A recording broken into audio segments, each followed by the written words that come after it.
Hello and welcome to Sukuna's Malevolent Kitchen. My name is Natalia Morris, and today I will be explaining to you how to order from our menu, as well as the code utilized in this program. This includes, but is not limited to, the functions utilized and the lists used. In this program, there are 4 lists used. The first of which is order. This is where the name of each item ordered will be placed. The second is order price. This is where all the prices of each individual item will be that the user had ordered. Both of these lists are empty so that user input can append them.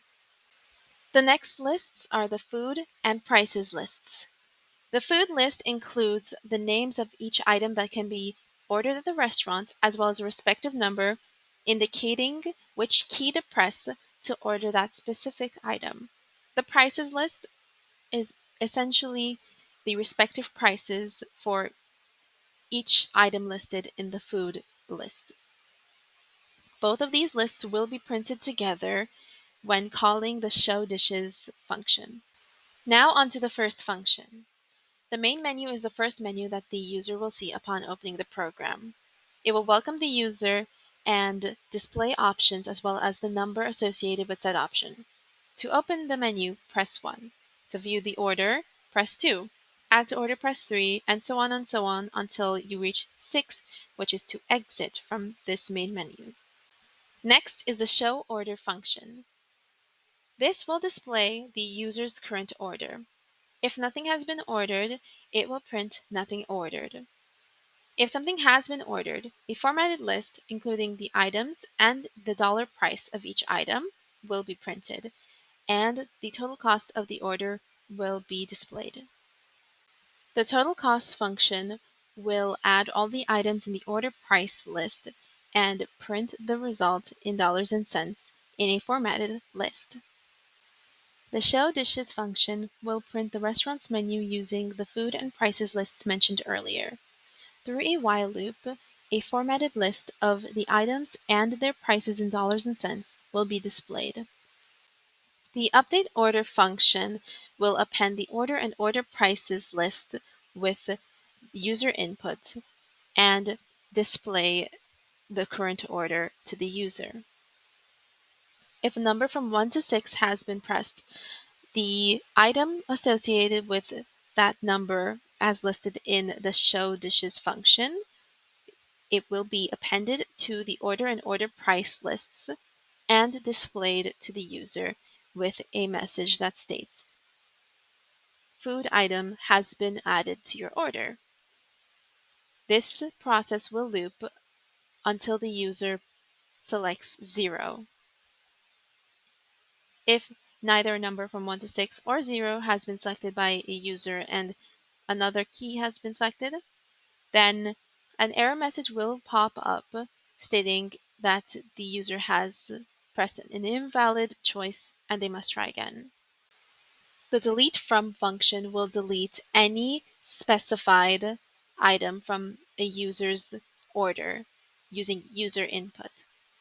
If a number from 1 to 6 has been selected, then that item associated with that number will be removed from the order and order price lists, and the user's order will be printed alongside a message that states that food item has been removed from order. If 0 has been selected by the user, then the user will return to the main menu.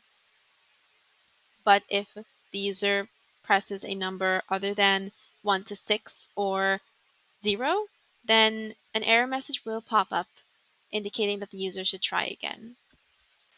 The complete menu function will display the user's order and the total cost of the order. Then it will ask the user to input their name, address, and phone number.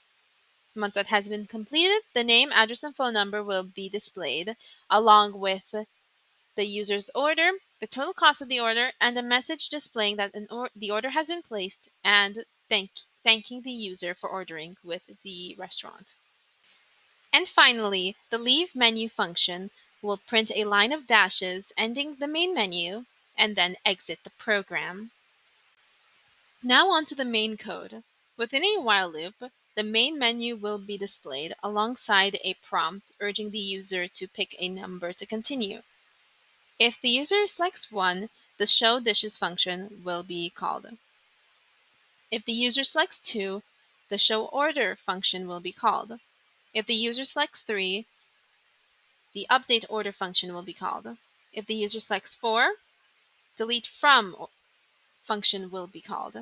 If the user selects 5, complete menu function will be called, and the loop will break. If the user selects 6, the leave menu function will be called.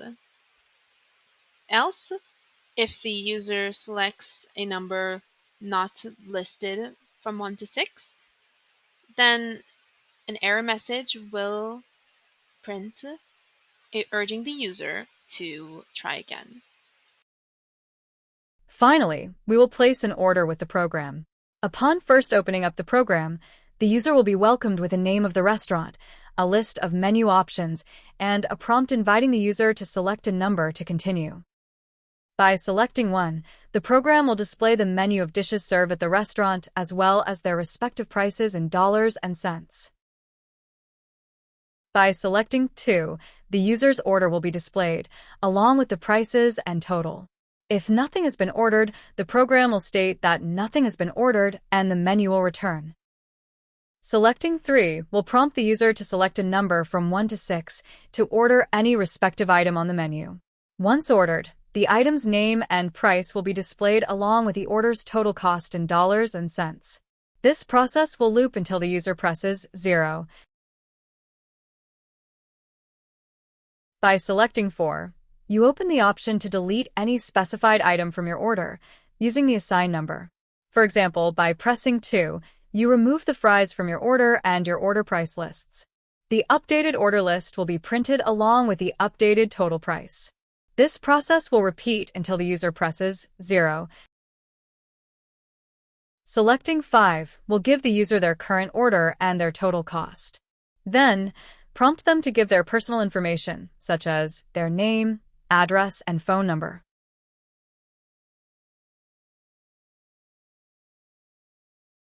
Once the user has entered their information, the program will display their information alongside their order and total cost, with a message thanking them for ordering with the restaurant before finally breaking the main menu loop.